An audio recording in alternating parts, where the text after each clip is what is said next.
जोगिंदर, आज world physiotherapy day है, तो मैं जानना इस अवसर पर आपका क्या संदेश होगा, क्या इतिहास है फिजियोथेरेपी का और ये कैसे कारगर है मरीजों के लिए? फिजियोथेरेपी एक बहुत बेहतर चिकित्सा पद्धति है। इसकी शुरुआत स्वीडन में 1813 में हुई थी। Henry started that particular medicine, जो फिजियोथेरेपी मेडिसिन है। इसका जो बेसिक नीड है ह्यूमन बींग्स में, मूवमेंट को बनाए रखना है। जितना मूवमेंट है वो नॉर्मल रखना है उसको, अगर वो कम हो गया तो उसको इंक्रीज करना है, क्योंकि मूवमेंट का हमारे जीवन में बहुत बड़ा रोल है ह्यूमन बॉडी में। जब हमारा मूवमेंट बंद हो गया तो दैट डिक्लेयर्ड एज डेथ। तो मूवमेंट का अपने आप में ही बहुत बड़ा अहम रोल है। मूवमेंट जहां भी बंद हो गया वो डेथ डिक्लेयर कर दिया गया उसका। सेम अलग अलग जॉइंट्स का है, अलग अलग शरीर के हिस्सों का है। सपोज करो कंधा है, जाम होने लगा तो जाम हो गया, कुछ मसल्स उसमें काम नहीं कर रही, तो कुछ अंदर की जो सेल हैं, जो कोशिकाएं हैं, वो डेड हो गई हैं या वो शिथिल पड़ गई हैं या वो उतनी एक्टिव नहीं रह गई हैं। तो फिजियोथेरेपी का काम है उनको बैक टू नॉर्मल लेकर के जाना, दोबारा से उस मूवमेंट को व्यवस्थित करना ताकि वो कंधा फिर से काम करने लगे, या शरीर के अलग अलग जोड़ हैं जो काम करने लगे। फिजियोथेरेपी की जो ब्रांचेस हैं वो काफ़ी हैं। अभी खेल में हम लोगों का बहुत अहम रोल है, जैसे कि अभी टोक्यो ओलंपिक्स चल रहे थे या बाकी कुछ हैं, तो उसमें हर एक खिलाड़ी के लिए एक फिजियोथेरेपिस्ट होता है ताकि उसका मूवमेंट मेंटेन रखे।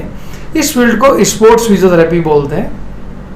जेरियाट्रिक फिजियोथेरेपी है जिसमें बुजुर्ग लोगों के लिए, जो वयोवृद्ध हैं 60 से ऊपर जिनकी उम्र है, उनके लिए जेरियाट्रिक फिजियोथेरेपी। पीडियाट्रिक फिजियोथेरेपी बच्चों के लिए। ऑर्थो फिजियोथेरेपी किसी फ्रैक्चर स्टिफनेस को नॉर्मलाइज करने के लिए। न्यूरो फिजियोथेरेपी पैरालिसिस के बाद में यूज़ की जाती है, कि जो अलग अलग तरीके के जो पैरालिसिस हैं या पार्किंसन डिजीज हैं उन सबको नॉर्मल लाइफ स्टाइल देने के लिए यूज़ की जाती है। तो ये एक डिफरेंट ब्रांच है। और जो मेन हमारा काम है रिहेबिलिटेशन। वर्ड रिहेबिलिटेशन का मतलब होता है कि दोबारा से स्थापित करना, पुराने रूप में दोबारा से स्थापित करना, रिहेबिलिटेशन। तो रिहेबिलिटेट करते हैं हम लोग बेसिकली, और उसको पूरी तरह से बैक टू नॉर्मल लेकर के आते हैं। जो पहले से एक जिंदगी जी रहा था, सपोज करिए कोई पैरालिसिस पेशेंट है, सब कुछ सही चल रहा है, अचानक से जो है स्ट्रोक हुआ, पैरालाइज हो गया, बेड पे आ गया, अब इसकी होप टूट गई कि हाउ टू वॉक अगेन, किस तरह से खाना खाएगा, किस तरह से चलेगा, तो बहुत सारी चीज़ें इसकी ब्रेक हो गई लाइफ के अंदर।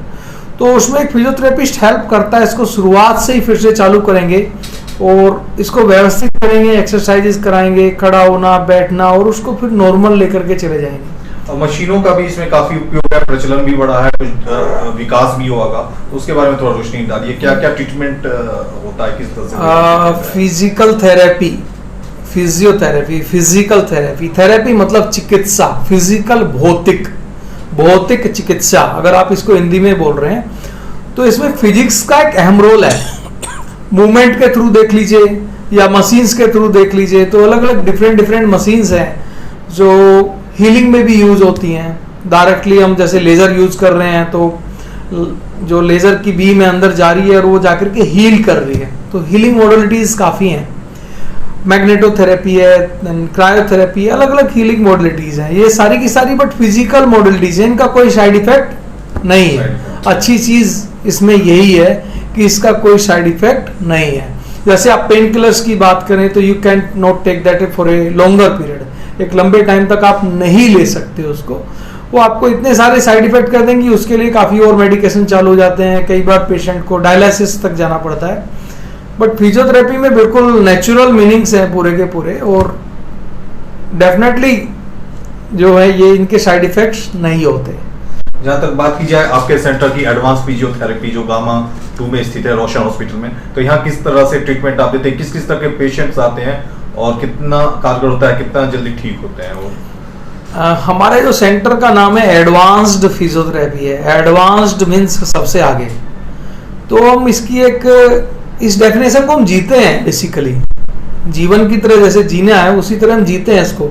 एडवांस मतलब सबसे आगे। अगर आप देखते हैं जब लेजर इंट्रोड्यूस हुआ वर्ल्ड में, तो इंडिया में जो पहला लेजर क्लास 4 लगा तो हमारे पास, अभी अगर आप देख रहे हैं मैग्नेटोथेरेपी तो हमारे पास लगी हुई है। अभी वो कॉमन होने में इसको 3 से 4 साल लगेंगे। तो हम best to best modalities, manual therapy, हर एक चीज़ को यहाँ पे सबसे पहले लेकर के आते हैं, और जो एक बेहतरीन बिना साइड इफेक्ट वाली टेक्निक है उनको हम यहाँ यूज़ करते हैं। हमारे यहाँ जो पॉपुलेशन आती है उसमें से 40% पॉपुलेशन स्पोर्ट पर्सन्स की होती है, 60% जनरल पॉपुलेशन आती है, जिसमें बैक पेन, नेक पेन और joint pain, paralysis, neural problems, अलग अलग प्रॉब्लम्स, बच्चे होते हैं कुछ, उन सब के लिए अवेलेबिलिटी है यहाँ पे फिजियोथेरेपी की। और जो हमारा रिकवरी रेट है वो काफ़ी अच्छा है, क्योंकि हमारे यहाँ ट्रेनिंग्स वगैरह कंटिन्यूस रहती हैं, मॉडलिटीज जो हैं वो बेस्ट टू बेस्ट यूज़ करते हैं।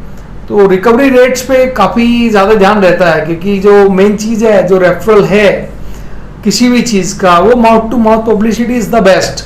एक आदमी ठीक हुआ, जाकर के उसने दूसरे को बताया, तीसरे को बताया, चौथे को बताया, तो ऑटोमेटिकली लोग आने चालू हो गए। अभी तो हमारे पास जो लोग आ रहे हैं बाहर दूसरे प्रदेशों से भी काफ़ी लोग आ रहे हैं, जो आकर के गठनोड़ा में रुकते हैं, ट्रीटमेंट लेते हैं, और काफ़ी अच्छी रिकवरी है, और एक दूसरे को वो प्रमोट करते हैं, तो डेफिनेटली आगे बढ़ती हैं चीज़ें। चलते चलते एक बार संदेश दे दें फिजियोथेरेपी डे पे। फिजियोथेरेपी डे पे एक संदेश है कि अगर आप दौड़ नहीं सकते तो चलिए, और अगर चल नहीं सकते तो आप बैठे बैठे एक्सरसाइज करिए, बट खुद को मूवमेंट में रखना है, because lack of movement is death. तो खुद को मोबाइल रखिए, और जिंदा रख रहे हैं, जितना अच्छा एनर्जेटिक रहेंगे, जितने अच्छे लेवल पे आप कुछ भी फिजिकल एक्सरसाइज कर रहे हैं, वो आपको उतना ही एक बेस्ट लेवल देगा जीवन में। धन्यवाद। Thank you.